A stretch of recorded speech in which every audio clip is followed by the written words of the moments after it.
What is faith?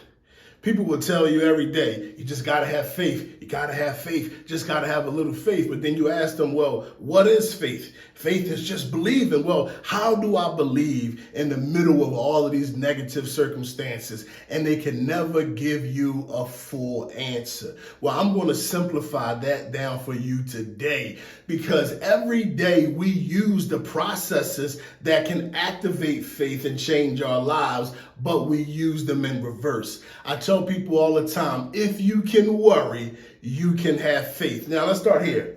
Have you ever heard the term or the saying, prepare for the worst? Typically, this is when you have a loved one who's dying, and they tell you that they only have a certain amount of time, so prepare for the worst. Maybe they can make it, but it's not looking like they're going to make it, so prepare for the worst. And what does that mean? What do? We allow ourselves to envision our loved one dead, and slowly we start to allow ourselves to feel the effects of them dying before they die. That way the blow of their death won't be as hard, because we prepared for the worst. Faith is preparing for the best. I bet you never had anybody ever in your life tell you, prepare for the best. Well, how do I prepare for the best? The same way I prepare for the worst, but in the opposite. I get a clear visual of that thing that I want. And before it happens, I slowly allow myself to begin to feel how I would feel when I get that thing that I want, when I hit that goal, when I achieve that mark, when I become the individual that I'm planning on becoming. I'm slowly every day allowing myself to feel something before it happens. That is faith. Now, I said that if you could worry, you can have faith. What do you do when you worry?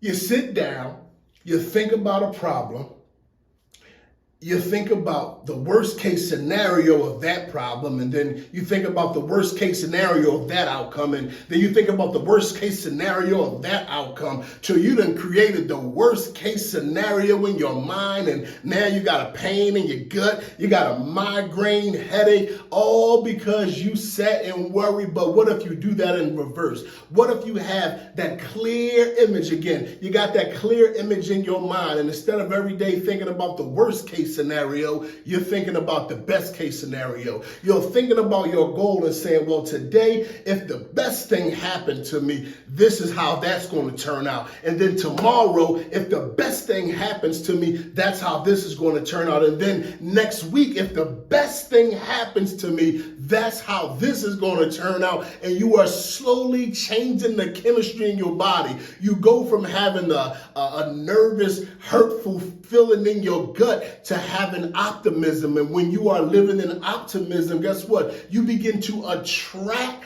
good things in life, because when you have that negative energy, you can't attract anything but negativity. So this is what faith is, and this is how you activate faith to change your life. It's Coach Nkrumah.